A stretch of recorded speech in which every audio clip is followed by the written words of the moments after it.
back, ladies and gentlemen, for another episode of Likeable Figures. And you know we here to see you do better and be better. My name is Major Walla, and today in this episode, we're going to be going over something that I feel like everyone needs to know, but you definitely need to know this if you are looking into or trying to repair your credit or improve your credit score, because this book of law is the weapon you need to defend yourself.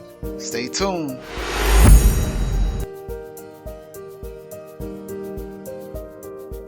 Wait, something isn't right. I need more branding. Hey, Branding. that's pretty good. Now, let's get into the video. Today, in this episode, we're going to be talking about the FDCPA. This is the book of law that you need to defend yourself against those pesky debt collectors. Now, my favorite section of the FDCPA, because it's basically what I use to get a lot of deletions. It's a long section, and it's a lot of your rights that's written in this section of law that debt collectors violate at an alarming rate. And this section is 1692E of the FDCPA, false or misleading representation. A debt collector may not use any false, deceptive, or misleading representation or means in connection with the collection of any debt. The following conduct is a violation of this section: false representation or implication that a debt collector is vouched for, bonded by, or affiliated with the United States or any state, including the use of any badge, uniform, or facsimile thereof. Basically, it's saying that they can't lie and say that they working for the state or they're using their credentials to collect on the debt. There's no way that they can lie about who they are. Or number two, false representation of the character, the amount, or legal status of any debt. They can't lie about the amount that you owe, so they can't place on your credit report the wrong amount. Everything that they place on the credit report about a debt, it has to be 100% accurate. They can't lie about the legal status of the debt. They can't charge you for a late payment if it's a collection. These are some things that just don't make sense. If this debt is charged off or a collection, how could they have a late payment? That means I have stopped making payments altogether. So that means that they have implemented wrong information. The false representation of any service rendered or compensation which may be lawfully received by any debt collector for the collection of a debt. Okay, they saying that you receive service that you did not receive. The false representation or implication that an individual is an attorney or that any communication is from an attorney. They sending you paperwork that's trying to give the illusion that it's from an attorney. If they give you an illusion that an attorney is sending you paperwork about a debt, that is violation of your right. Number four, the representation or implication that non-payment of any debt will result in the arrest or imprisonment of any persons or the seizure, garnishment, attachment, or sale of any property or wages of any person unless such action is lawful and the debt collector or creditor intends to take such action. Okay, let's break it down. The representation or implication that non-payment of any debt will result in the arrest. Stop right there. They can't say that if you don't pay this, you're going to be arrested. They have no control of you going to jail or not over a consumer credit transaction. You cannot go to jail over. Or they saying that you're going to be in imprisonment of any person, or they're going to try to garnish your wages to collect on this debt. They can't say these things unless beforehand, if they try to put it in their contracts. That's why it's important to read the contracts that you sign, because some companies will try to implement these things inside their contract, but those things can be referred to just by other statutes of law. Number five, the threat to take any action that cannot legally be taken or that is not intended to be taken. So they can't say some outlandish thing that they're going to do if you don't pay. Those things are considered as threats.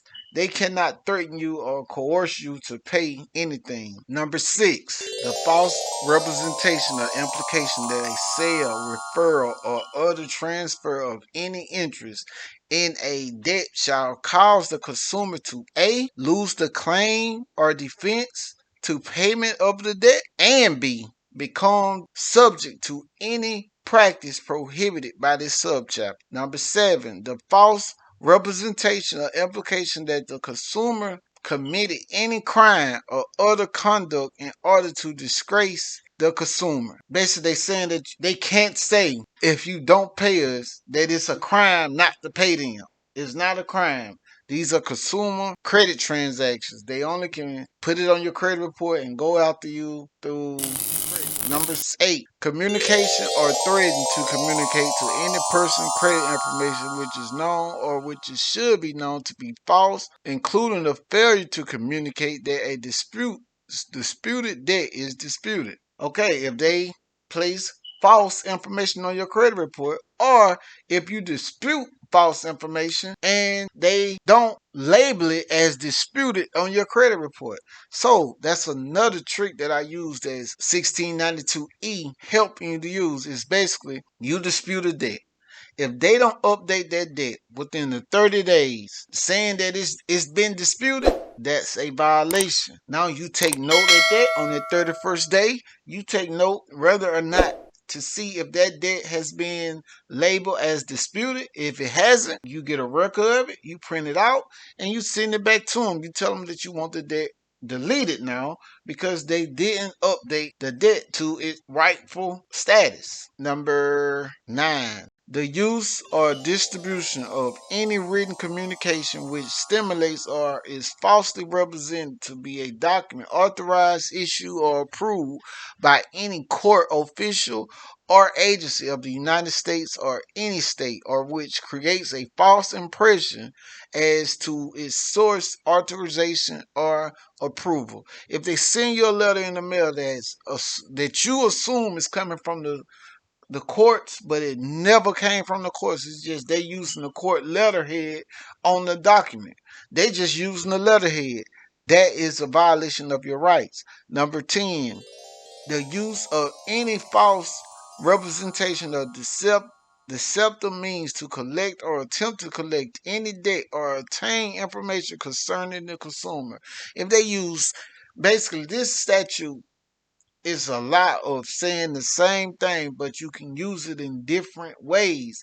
Basically, it's number 10 shows you that it says the use of any false representation of deceptive means to collect or attempt to collect on any debt. So anything, any wrong error, anything that's not 100% accurate is a violation and you can get it deleted. Number 11, the failure to disclose in the initial written communication with the consumer. And in addition, if the initial communication with the consumer is oral, in that initial oral communication, the debt collector is attempting to collect a debt, and that any information obtained will be used for the purpose, and the failure to disclose the subsequent communications that the communication is from a debt collector, except that this paragraph shall not apply to a formal pleading made in connection with a legal action.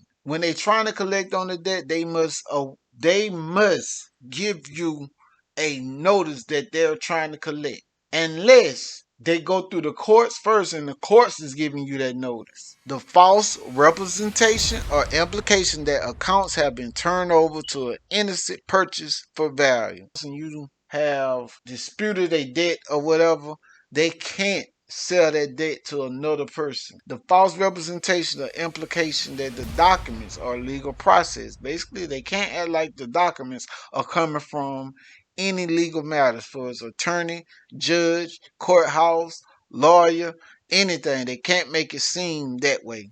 The use of any business, company, or organization name other than the true name of the debt collector's business, company, or organization. They can't lie about what the name of their company is. If you owe this company, that's the company that should be contacting you. Okay, so just say you got a debt collector and they got a company name, but they choose to use Verizon. But the debt collector work for a whole nother company. They don't work for Verizon. That's violating your rights. You got the right to know who's contacting you and who's putting these things on your credit report actually. So you got the right to know where to send your letters to. You got the right to know their address. You got the right to know who these people are. The false representation or implication that the documents are not legal process forms or do not require actions by the consumer. They can't trick you by sending you a document saying that, oh, this requires no action by you. And then all of a sudden they say, oh, you didn't take action. So now we get to take whatever it is they're trying to take. They can't fool you.